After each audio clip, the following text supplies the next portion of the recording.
Let me start with a confession. As a teenager, honestly, I do not remember the last time I decided not to use my phone. Simply because I cannot live without it, and also because my battery often dies before my phone's does.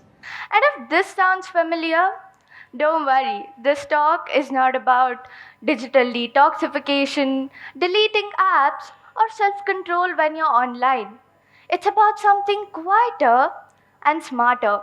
And before we reach there, let me ask you all a quick question. How many of you opened your phones today thinking, I'll just check one thing? Not things, but just one thing. Yes, same here, because that one thing turns into 10 things. 10 things turns into doom scrolling. And doom scrolling eventually turns into, oh my god, how's it this late already? And what if I told you something? You didn't choose that journey, and neither was it random. You were guided there by something that we rarely notice: the algorithms. Hi, I'm Aadya.H. I'm just a student who goes to school, overthinks tests, and pretends to be sleeping early while I'm just scrolling on my phone.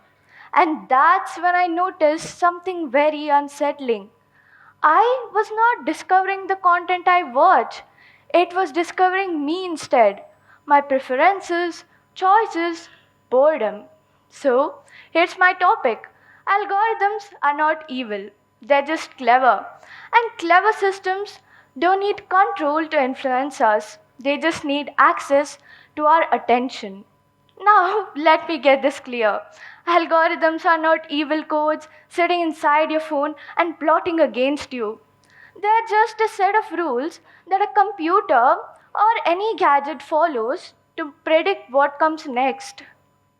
But modern algorithms do something beyond just following rules. They learn.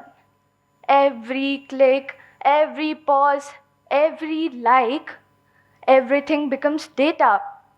And algorithms prefer to learn your behavior rather than your personality because prediction becomes easier that way. Now, let me make this a little less complicated. I'll give you some fun examples too.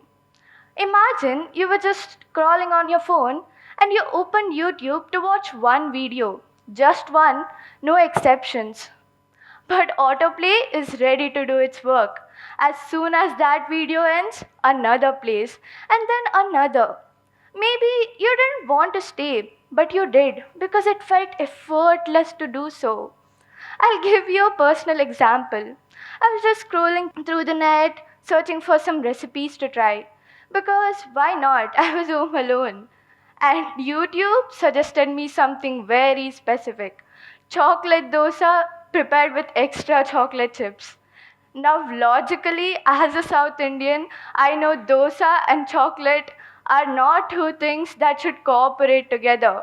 But the app was not just trying to be creative, it was trying to be accurate. Because at some point, 2 a.m., I was probably sleep deprived and bored.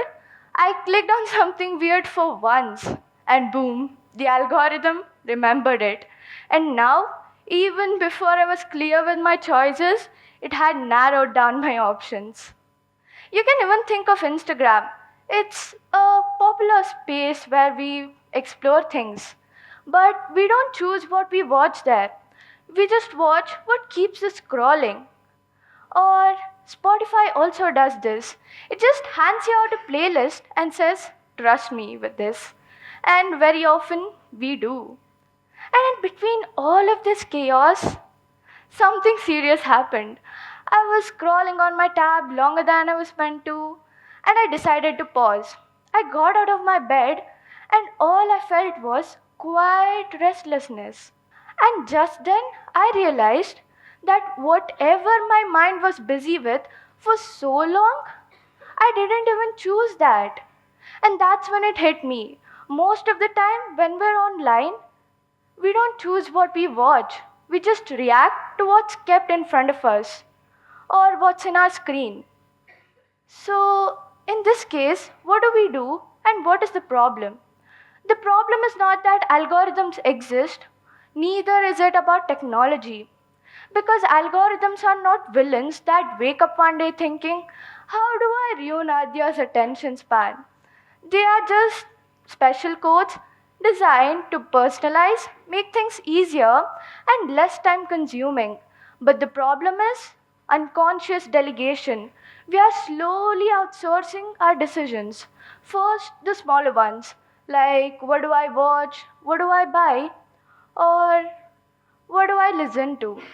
And when smaller decisions disappear, the bigger ones become easier to influence. So, in this case, what do? We don't escape from the technology. We don't delete all the apps on our phone. And we definitely do not run away to the mountains and live under a stone. We just start doing one wise thing. We start noticing. So, the next time you're scrolling longer than you were meant to, pause. Not to feel guilty, but to ask yourself one honest question. Did I choose this or was this chosen for me? And that perspective changes a lot. So, the next time your screen or your algorithm pretends to be choosing what you want, just pause, smile, look at your screen, and say one thing. I see you, algorithm, but this time I am choosing because clever systems should never manage to replace conscious humans. So, with this, let's promise to ourselves to choose what we want and manage the balance between letting algorithms choose. So, thank you everyone. Have a wonderful day.